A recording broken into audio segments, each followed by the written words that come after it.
it's important that we understand, and we're going to look more now in terms of the development of the brain and why things happen the way they do. So on the left hand side, so this is a PET scans. On the left hand side, okay, is the scan of a healthy brain. Okay, so on the left hand side, you can see that this is what a healthy brain looks like. So the red parts are the high where there's a lot of active use going on within the brain. Yeah. And then where you get to the kind of purple and kind of black parts is where there is deficit, where there's nothing going on. Okay. So in the left hand side, you see that it's really good. Like it's active, the brain is active and everything's kind of going well. It's functioning well. Okay. And it's interesting to bear in mind that the temporal lobes, which are where the circles okay, are fully functional. Okay. And regions like the temporal lobe, in early childhood experiences, they wire those circuits.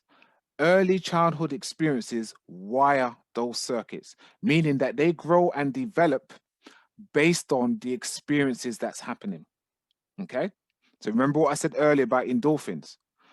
The endorphins develop based on the love and attention that the child is experiencing. So now when we go onto the right hand side and we look at an abused brain. So this is the PET scan of a Romanian orphan who was institutionalized shortly after birth. And it shows the effect of extreme deprivation and infancy. Okay, so the temporal lobes, look at how they are. There's gashes, holes of blackness. Okay, now the temporal lobes, which regulate emotions and receive input from the senses, they're quantiscent, they're deficit. Look at those gaping holes. And so that child in particular will suffer emotional and cognitive problems. Okay, so it's important that we understand and we see that how the development of the brain based on the experiences that they're going through. So watch this now, talking about impulse control.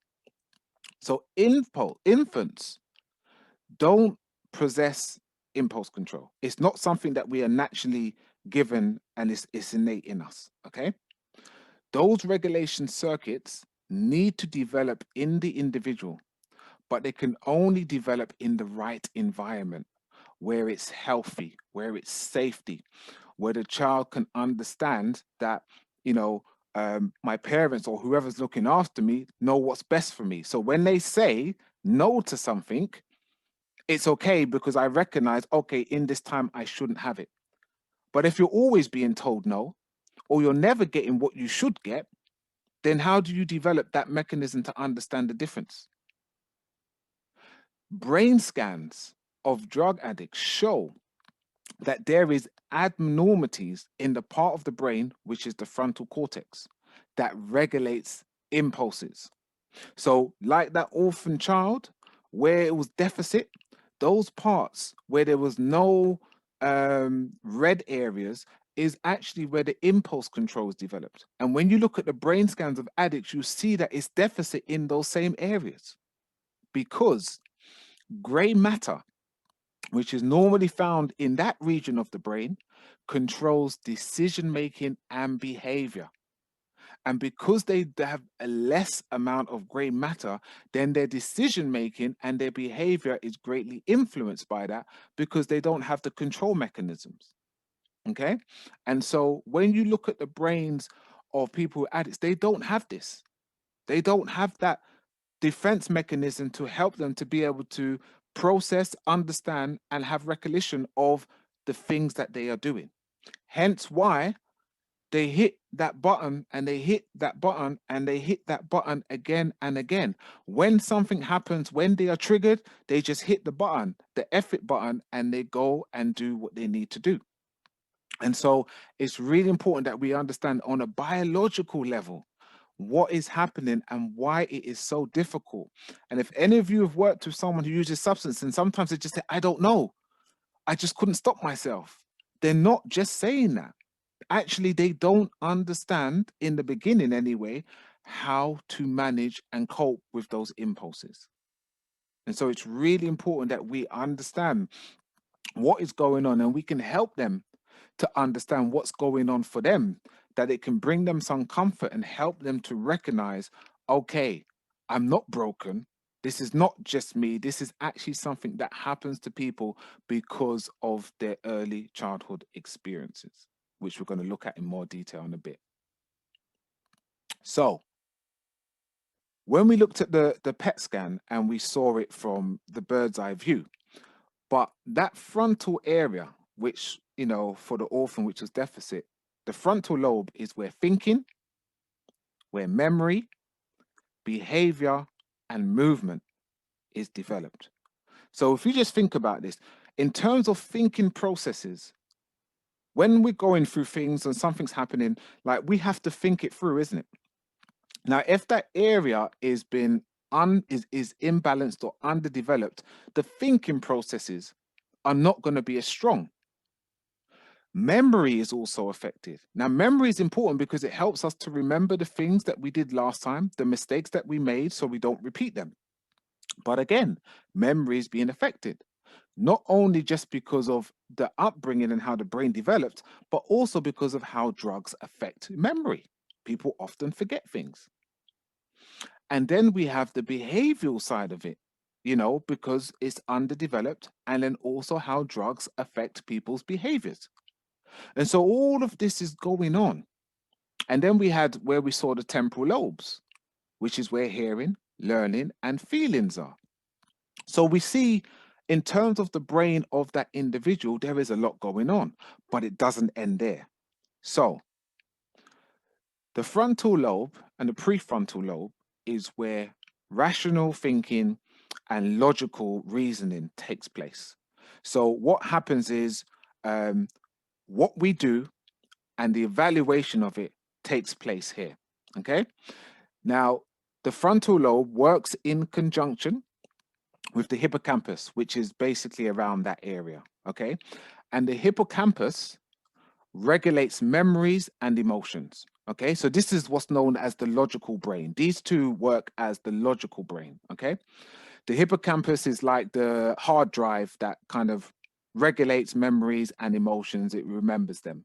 And so what would happen is you was thinking about something, you did it, you remember the feelings that you felt and the emotions, and then you evaluate it in, your frontal lobe, and then that will reinforce you to do that again. So, I went to the gym, it was really difficult. I felt really tired. I felt emotional, but at the end of it, I felt better and I see my muscles developing or I'm losing weight. So that's the rational brain. Okay. The problem with that is that we have the emotional side of the brain, which is the amygdala. And the amygdala or the emotional brain is 5 times stronger than our logical brain. Okay. So the amygdala creates something which we call the amygdala hijack, because the amygdala turns on the fight or flight response and it stores memories of the event. So it's known as the fire alarm system. It fires off in our brains and it triggers us off when something is affecting us emotionally. Now, the connection between the amygdala and the hippocampus is much stronger than the connection between the frontal lobe. And why that is very dangerous for someone with a substance misuse issue is because the emotional side will kick in much faster. So when there is a trigger, when there is a situation, when there is an argument, when something goes wrong, when they feel afraid, when they're upset, when they're even excited, that is going to work 5 times faster than the logical side that says, yeah, but after the 10 minutes of the rush, you have 5 weeks of sorrow. And so this is why it becomes very difficult in the mind of the person who's using the substance, because that emotional connection is much stronger. And they are remembering often when they're thinking about a situation, when they're going back to a situation, the emotional experience, because that connection between the amygdala and the hippocampus is regulating the intensity of that pain. It's regulating the loss that they are feeling. It's regulating how they feel the guilt and the shame. And that is why people are often using to avoid anger. using to escape the pain, using so that they don't have to feel. And so this is why it's such a dilemma for that individual. And it takes time for them to work over it and to realize and to recognize what's happening, who they are, why they act in the way that they are reacting to things.